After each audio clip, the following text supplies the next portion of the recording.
Laul 41. Palve haigusest terveks saamiseks. Laulu juhatajale Taaveti laul.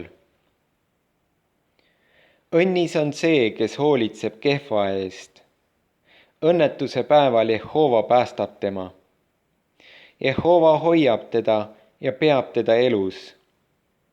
Teda peab õndsaks kiidetama maa peal. Ei sa anna teda ta vaenlaste meelevalda. Jehova toetab teda haige voodis. Sina pöörad kogu tema maas olemise, kui ta haigeks jääb. Ma ütlesin, Jehova, ole mulle armuline, tee terveks mu hing, sest ma olen pattu teinud sinu vastu. Minu vaenlased räägivad minust kurja, millal ta sureb ja millal hävib ta nimi. Ja kui keegi tuleb mind vaatama, siis ta räägib valet. Tema süda kogub enne selle nurjatust. Tema läheb välja ja räägib seda edasi. Kõik mu vihamehed sosistavad isekeskis minust.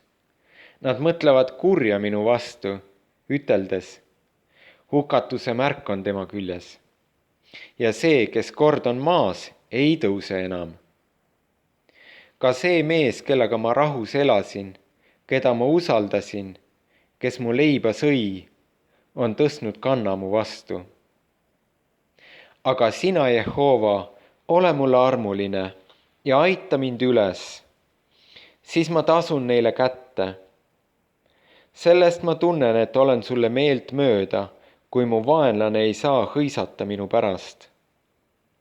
Minu laitmatuse pärast sa pead mind ülal ja lased mind jäädavalt seista sinu ees.